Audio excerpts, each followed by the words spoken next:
po ako ng ng talong. Eh, hindi ko masyadong mahalata, malapit ng mabulok. So, tinanggal ko yung bulok. Lagay natin sa chicken po.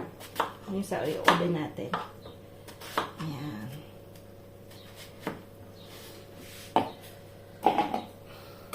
So, parang maliit yung natin. Sa pangaparagilid lang natin ilagay. Ayan.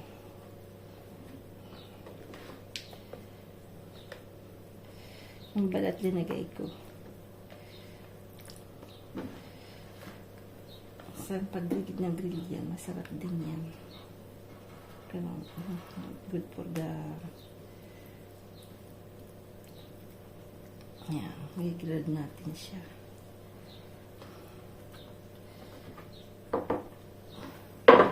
Palagyan natin ng konting olive oil yung aubergine. Ano po? Aubergine is talong. Lalagyan din natin ng ano po? Garlic. Ay, tawag. Ay. Lay.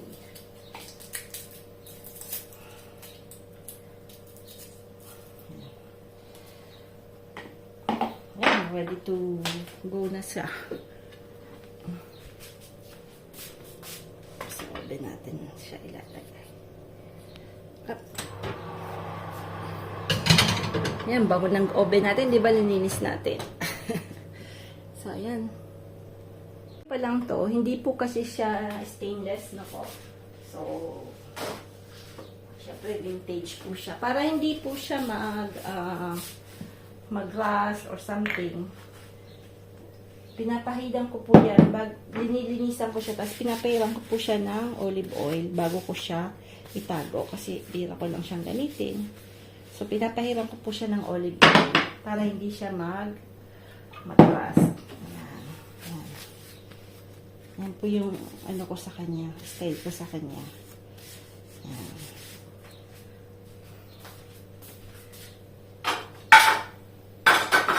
Actually, yan, dalawa yan. Tatlo nga yan, yung isa medyo, 1 euro lang bili ko, pero may tamang konti. Ito 5 euro yata bili ko nito. Yung isa medyo mahal. Parang ewan ko kung 15 or 10. Kalimutan ko na. Ngayon hindi na ako nakakakita ng ganito. Pero hindi na rin tayo bibili kasi sa Pinas naman po hindi nila ito ginagamit. Ayaw na lang mabigat. Si mama ayaw na lang mabigat. So,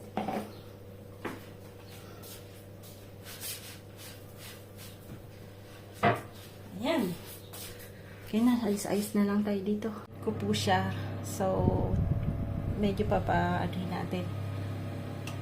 Mabagalan natin ng konti. Basta pinakrispy lang natin yung parang lechon din, no? Medyo high heat din after. Pagka nakita nyo pong medyo crispy na yung balat, medyo babaan nyo po. So, nilagay ko ng 225. Ngayon, 190 na lang. Ayan. Alas 11 na. Ayan na si Sam. Naka-uniform na Carrefour. 6 to 11 siya. Hindi siya masyadong kumakain. Ganda na. May style Pwede nating lagyan ng grapes ulit to Pagdating ng araw, pwede nating gawing greenhouse na maliit.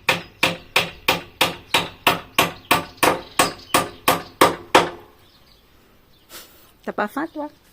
Ça va être comme ça. Ça, quand tu dis ça, je lance parce que t'as faim.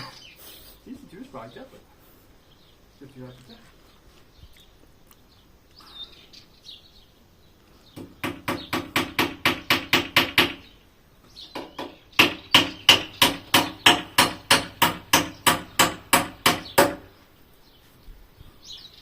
Là, tu pourras accrocher ce truc.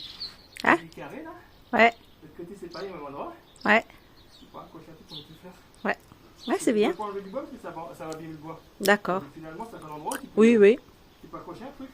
Tu peux acheter un... What's that? Ça fait joli quand même, non? Ah. Je suis assez content de moi quand même. Ouais, c'est vrai. Franchement, il est beau. Franchement, waouh. Tu es rempli de tes bûches après, comme un petit toit au-dessus, là. Des Ouais. fleurs autour. Ouais, ouais. C'est pas mal par rapport à celui-là. Celui-là, c'était des palettes. Elle est même plus beau celui-là dans l'autre, non? Ah ouais, bah là, c'était un fistolage un peu. Hein. Celui-là, c'est vraiment fait. Parce que papi, il est avec toi. C'est filmé. Joke. C'est filmé. Ah, kasi yung isa, kasama niya si dad, kaya medyo na-stress siya doon eh. Si dad nakaka-stress din minsan. Joke lang yun ha. Joke. Kaya natin kay Sam. Ay, hindi kita. Mamaya natin lalabas. Pinahinaan ko na po kasi medyo mamaya pa daw kami kakain. Naman naman si Frank may tinatapos. Tapos ito, mabilisan lang to. Ayan, may ano pala, may bulok. Hindi ko nakita kanina. Tanggalin natin. Yan. Parang iaano lang natin siya na po. Papakulaan natin ng mabilisan na itong broccoli natin. Para yung vitamins niya ay nandiyan pa rin.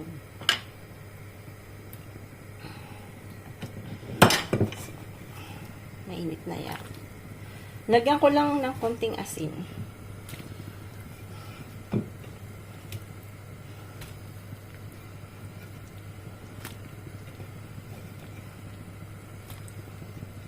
Ayan. Lubog lang natin ng konti.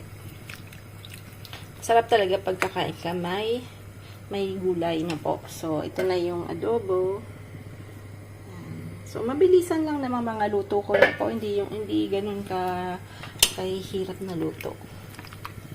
Pati lang may vegetable kasi hindi po ako makakain kung walang gulay. I mean, makakakain din po. Kaya lang mas I love kung may gulay na po, may green. Kaya masaya ako pong mayroon ng may gulay na po tayo sa doon sa likod kasi may mustasa, mayroon na tayong yung greens nung sayote po, kinakain ko din po yun. Yung pinakadahon, yung murang dahon ng sayote. Ang sarap din niya po. Pati yung murang dahon din ng kalabasa. So, yung kalabasa hindi pa siya ganun kalaki. So, we'll wait na medyo lumaki-laki na. Siguro, tomorrow may tubig siguro. So, lidigyan natin ng madami na po. So, yung dulo din ng sitaw, pwede rin po siyang kainin. So, yung ampalaya, so last year, walang tumubo. This year, wala din. Pero yung patola may tumubo. So, abangan po natin yan sa garden. Yan, ayan na po yung natin. So, pinaano ko na po. So, hindi siya masyadong overcook. Ayaw ko po na masyadong overcook. Tapos, kung gusto nyo pong ganyan yung kulay niya, hindi siya mag-continue, paanahan nyo lang po ng malamig na water. Tapos, yan na. Kasi pwedeng gawin natin yung vinaigrette yan. So, ayoko po dahil sa sobrang init, iano lang po natin yan vinaigrette. Yan, parang salad style lang. 57 degrees. Ganyan kainit na po. Papasok pa lang po ako mag-alas 3 hanggang alas 8 po ako ng gabi. Yan si Frank. Huli pa rin. Dirty. Very busy siya this morning. Grabe ang init. No, you're not stinky. Smell like man. Close. No. Smell good. Sobrang init. Oh my God. Yan, back to the kitchen po tayo. Gagawa po ako ng macaroni salad. Na lang po, simple lang. Ay, munti ka nang mahulugan. Ayaw pa rin magpatigil. Grunyong na kanina, hindi niya mahanap yung walis ting-ting. Pero, sige, parang dali. Dalawang anak. Ako dito nagpapatag nagdidilig ng aking grass. Yan, pwede palang pababain itong dimungkog na to. Yan, pahirap pa tayo. Kasi masyadong ginagamit. So, yun nga po yung sinasabi ko. May natira po kasi tayong chicken kahapon. So, actually, ang gagawin natin ay gagawa po ako kasi ang init na, gagawa po tayo ng simple lang pong macaroni salad, yung hindi naman talaga super duper mega, yung lang po yung kung anong mga tira-tira lang po ba. So, lalagyan din natin ng pineapple kasi hindi ako walang ganong ingredients. Kuha tayo ng celery mamaya sa sa garden. Basta lang fresh na po. Yan.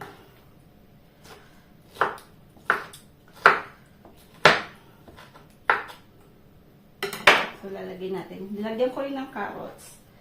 Tapos, dito po sa France, wala po akong makitang pickles na po. So, nagdala po ako ng pickle. Yung ganito. Yung relish, no? Yung relish po kasi, yung French, wala silang relish. So, may mga pickled, po sila, cornichon. Pero wala po silang gaya sa atin na relish. So, kailangan magdala po kayo kung dito po kayo titira. Anyway, siguro sa Paris, yung malalaking Asian Center na may mga maraming Pinoy, meron malamang. Pero ako kasi, dito sa Perpignan, meron din na mga Pilipino, but hindi ganun kadami. So, yan. Ito yung ating seikin. Kasi si Sam, pagdating yung gutom po yun. So, magandang alas 11 po dating niya, nagsimula siya kanina. Ang gising niya po alas 5.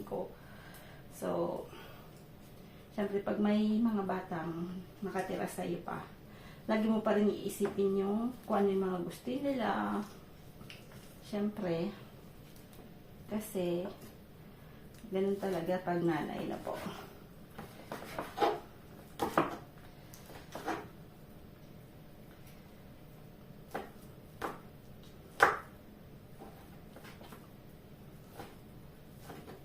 So, hindi ko na siya kikins. Kukube ko lang po siya.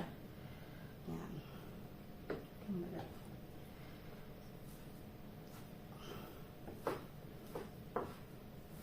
Parang konti lang chicken natin. Lagay natin dyan. Up.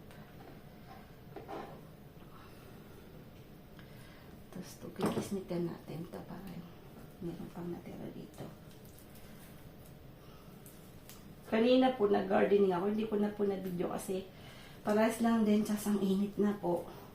Naayos ko pong paunti-unti yung garden. Tapos ngayon po is dilig tayo today. Yan, hindi pala masyadong kita. So, dilig po tayo. Ano bang new? Si Osh po, bakasyon na siya. So, ang ginagawa po ni Osh ay nag-trip po siya ng different kinds of cities na hanggang papuntang Beijing. Ang maganda po kasi sa China, which is, alam ko marami pong Pinoy na syempre nagagalit po about yung, di ba, mayroon tayong issue about yung sa islands na gusto nila angkinin sa atin. But, pagka pumunta po kayo doon, mura po siya compare sa ibang lugar na po. Mas mura pa nga siya sa Thailand kasi kami dati po ay before nung nasa reunion po kami ay we go to sa Thailand na po, sa Bangkok. Kasi may stopover kaming every time na uwi po kami ng Pilipinas, walang flight agad. So, kailangan namin mag-stay ng one night sa isang hotel na po. So, that time kasi Frank is still working na po. So, we usually take Novotel. So, may free breakfast na po. Pero, for comparison that time, sa Chai, nung pumunta po kami ng Shanghai, mura po yung food nila. Then, walang walang manluloko na po. Kasi ang dami nilang application na sa taxi, ganon. So, yun po yung maganda. Tapos yung metro nila, yung parang yung train nila sa city, no? Napaka effective talaga. As in, walang tulakan. I think every 2 minutes or 3 minutes merong dumarating. Kaya kahit ang daming tao, hindi mo pa rin mahalatang lahat nakakasakay kasi ang daming nagpa-pass by na train. So, yun lang po yung yung naobserbahan ko na po na very po sila, organized. So, si Osh po, tapos walang crimes. Walang mga parang nakakatakot na guro gangster na sa po, no? So, yun po ang maganda. Kaya pinayagan namin si Osh. Kasama niya isang friend niya yung Korean. Bali, binook nila po yung tawag nila, yung mga hotels nila. May hotel nga silang parang magkano lang bayad nila. It's like 100 something, siguro about mga 30 euro. Tapos may isa, 5 euro lang. So, sabi niya, actually, they're enjoying na po. Tapos yung food doon, 1 euro lang. So, pag gusto niyo talaga big restaurant, magagastos mo lang mga almost 10 to 15 euro. So, it is very cheap pa rin na po. So, hindi kasi. Yan, napapanood na naman. Gusto ko lang po kasing anuhin yun, yung gustong, yung hilig mag-vacation na po ng mga magandang destination. Kasi, actually,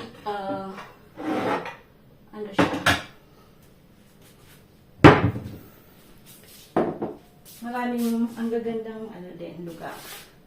So, napadami yata yung ating pasta na po. So, ano yun lang natin? Kalahatiin lang natin. Yan.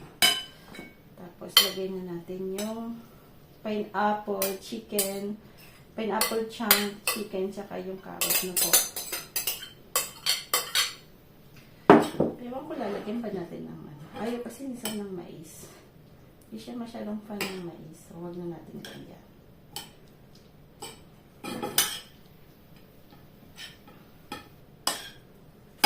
Tapos, lalagyan din natin ng mayonnaise na po.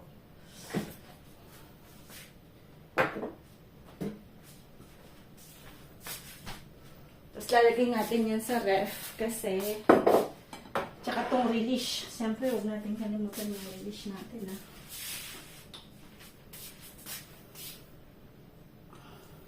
Yan po yung magbibigay ng a little taste, Philippine taste. Actually, dinala ko yan kasi gusto kong mag-imbutido na po. But then, hanggang ngayon, mula nung dumating kami from reunion, nag-imbutido po ako. I don't know saan. Pero nakapag-imbutido po ako. But now, ngayon na I'm working, medyo madugo ang labanan kasi may garden po kasi tayo. Pag winter na, it's different kasi wala masyadong gawain sa labas. Pero ngayong summer, ang po sa summer is that ang dami nating gardening na po. So, syempre gusto nating magkaroon tayo ng konting vegetables. Yung kangkong bukas, bibisitahin po natin kasi gumaganda-ganda na po yung ating mga kangkong.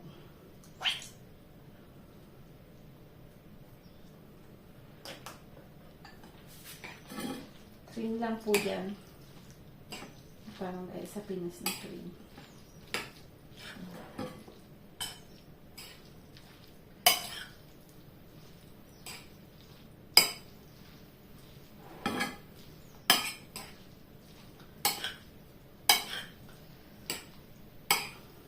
Si Mami Juby po, yung asawa ni Kabon, ang galing niya pong magawa ng macaroni salad. Actually, the best. Pag napanood niyo po yung namin sa Pinas, lagi po siyang gumagawa ng macaroni salad. It's really the best. Malami po siyang kung ano nung linalagay.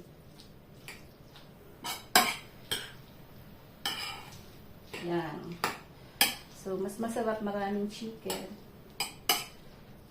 Ito, chicken pa ito yata.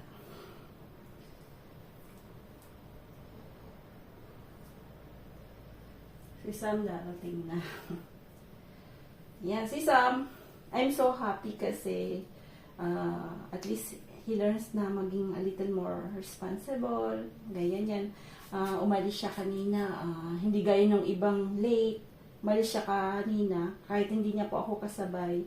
20 minutes before ng 6 o'clock. So, at least natututo na po siya. Kasi dati po nung nag-schooling siya, ang bagal niya po. Ako hindi po akong pwedeng maghahatid. Kasi lagi, si Papa niya masyadong mapasensya na po. Ako hindi. Lagi ko siyang, Sam, hurry up. Kasi yan, malapit na. Papa niya napakapit niya sa saling ng Papa niya. Sabi ko, bagal eh. Pero ngayon po nag-work na siya. I'm so happy kasi parang natuto po siyang responsible. Kasi syempre doon, meron po siyang kailangang matapos. Dapat medyo meticulous. So tinuturuan ko siya ng technique ko kung paano mag-work para mas mabilis. Medyo meticulous po kasi yung work. Yan, quick natin. Ayan, kalimutan ko palang lagyan ng onions. Ewan ko lalagyan namin yung onions. Kasi kami mahilig sa onions. So, lang,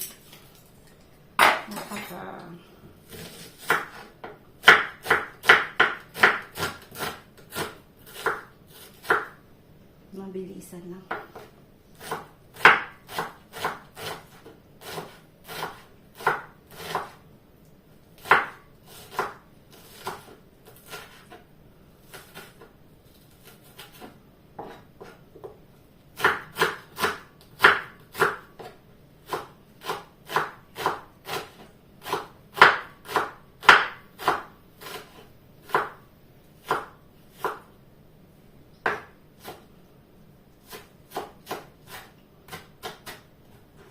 I-crush natin masyado.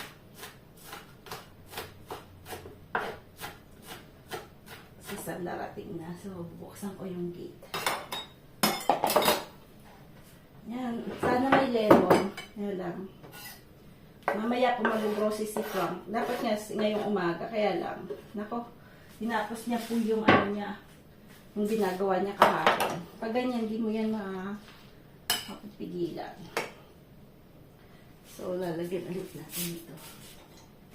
Kasi parang hindi ko siya ramdam.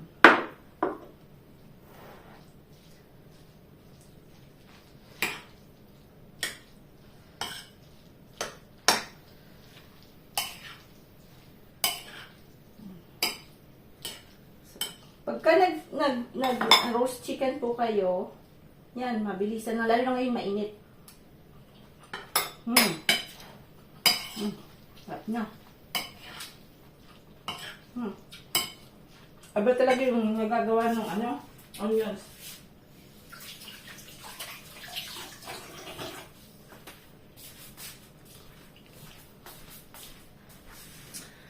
Yan na po. Bon appetit! Yan na po yung ating salad. Quick. Tumol. Dito, kulay itim. Busyong. Ang bakit ng asawa.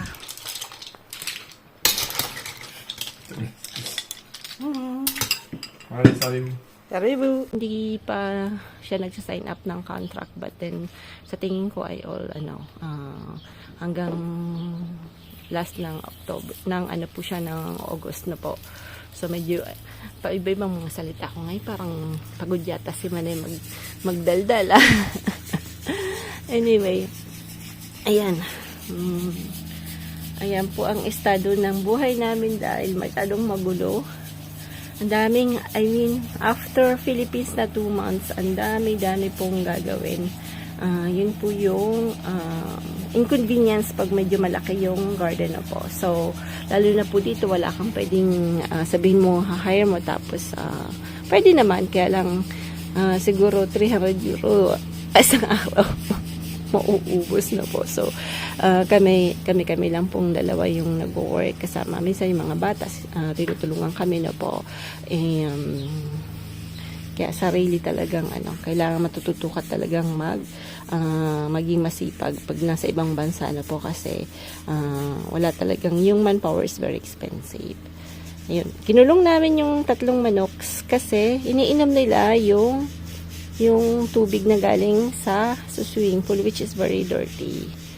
Pwede po silang magkasakit kaya medyo nakakulong po sila ngayon.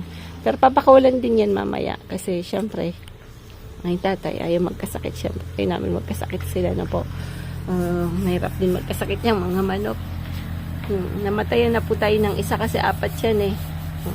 May isa pong namatay gawa ng ano yun, 4 months lang sa amin, tapos namatay po yung isang hen. Yan. Doon po kami ng paglilinis ng swimming pool, no? So, yan, aani na po ni Frank yung swimming pool. So, matrabaho po yung swimming pool. Magastos at matrabaho. So, I mean, yung mga mayayaman, hindi kasi all year po nilang pinapaandar. Medyo mahal po yun sa kuryente pagka gano'n. So, kami po, pagka winter, close namin.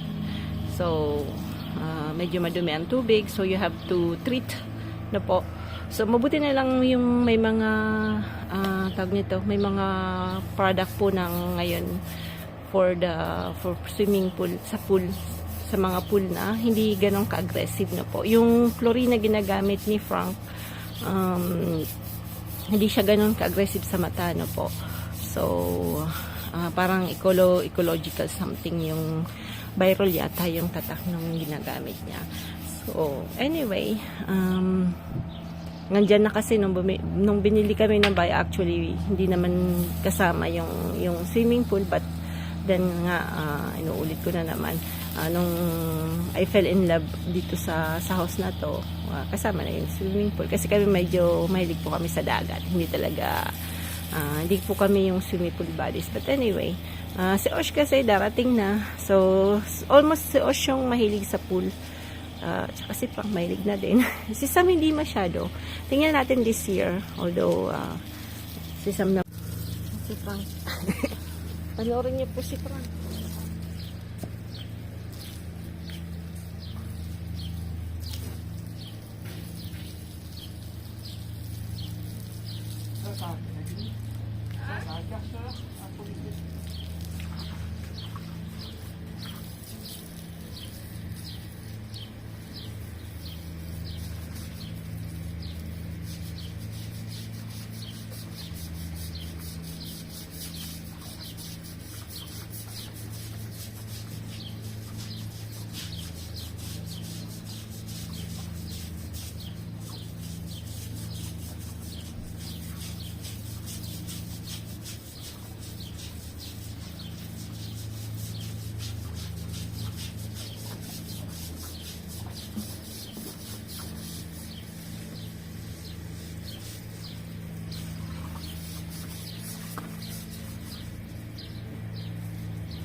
Yan, ganun po kahirap yung paglilinis ng swimming pool, ha. Tingnan niyo po, Yan. Tingnan niyo po kung yan. Madumi kasi pagka, pero at least yung alg po, yung lumot, hindi ganun kakapit. But pinag-alalaanan din namin ng pera kasi kailangan baguhan namin yung lining. Ha? Bruzisi kipipi. Umihi. Una niyang words. Una niyang word na Pinoy is umihi. Kasi di ba po, everywhere makita mo, bawal umihi dito. So, hindi yan makakalimutin ng Frank, yung bawal umihi dito. Ha, Frank? What's bawal umihi dito? Hein? Bawal umihi dito. Pas à pipi ici. Interdiction. Ayan. So, yan. Baka maano na po kayo niyan. Masawa ng pagtingin-tingin kay Frankie maglinis. So, ako naman po ay mag-aawot-awot tayo doon sa bandang anuhan ng mga manok kasi ang daming malalaking damo. Ayan. Ayan po, magandang umaga po sa lahat. Very hot na po dito sa France. As in, nag 40 degrees, 42 degrees na po kami. So,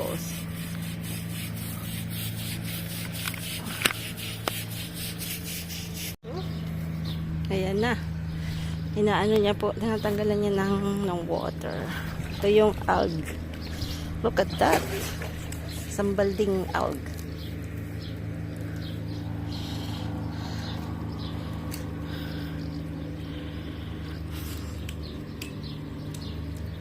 Yeah, il y avait une petite souris. Hein? Il y avait une petite souris. C'est dedans. mort? Ah bah oui. oui. C'est pour ça ça pue. C'est pour ça it's stinky. Yan, mabusisi po ang paglilinis ng J'espère qu'il faut nettoyer un maximum pour me dire ça. yeah. En fait, moi je fais un hivernage. Je Ouais. ne pas les hivers. Ouais. Donc, Ouais, I l'hiver, told them. Yeah. Il faut enlever avant de faire le torchon. Yeah. Il faut enlever un maximum d'impureté Yeah. pour faciliter le torchon. Yan, sabi ni Frank, lahat pong Tu fais un torchon comme ça, yeah. tu vas nettoyer, mais finalement, you need to clean il y aura plein de a fond. I mean, almost clean bago nyo po lalagyan ng You take off all you can do. yeah, Maximum. maximum. Chlor shock, it's like a chlorine shock. Medyo parang isa-shock niya yung water. Yan.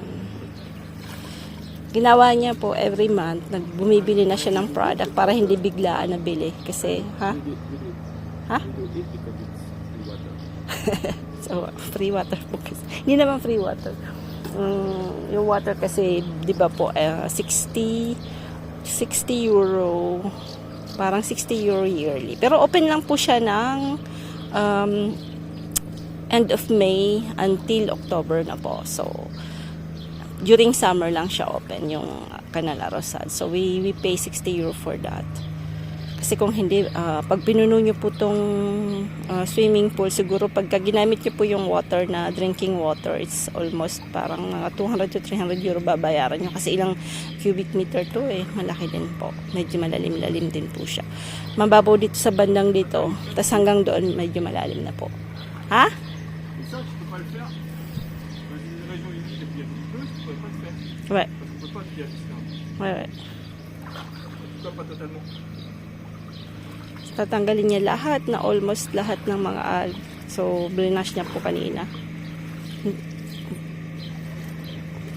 Sayang nga hindi ko napakita na talaga yung simulo. No. Las supas. Yung namin yung chicken kasi iniinom niya yung C'est bon pour water. les poules, ça, à la base. Pero lang yan, clean water. Kaya syempre madumi, stagnant water for ilang months na po. So, yan.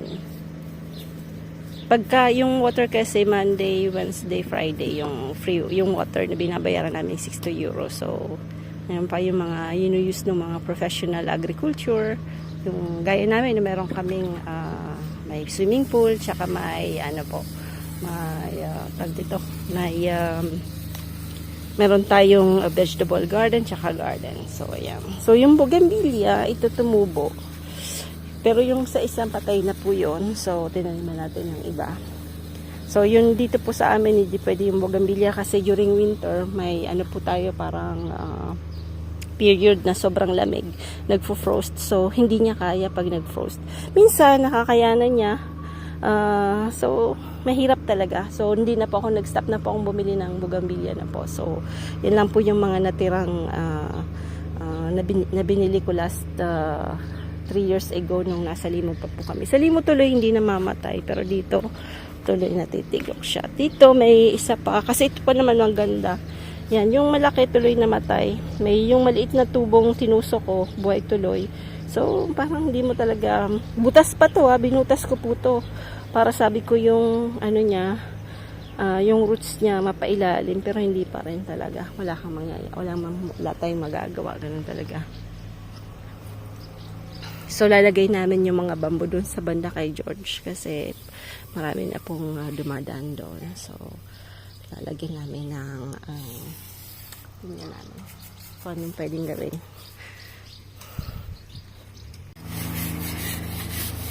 Eh. Daddy.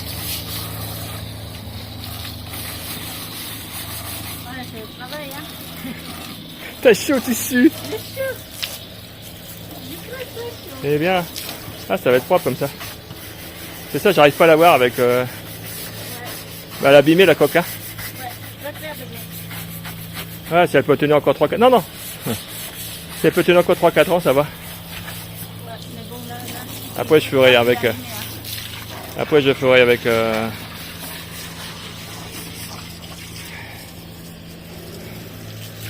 On est presque au fond, là. Eh? You sit down? You take a rest? Allez, bisous, hein? C'est bon? Lapit-lapit na. Si Frank ito.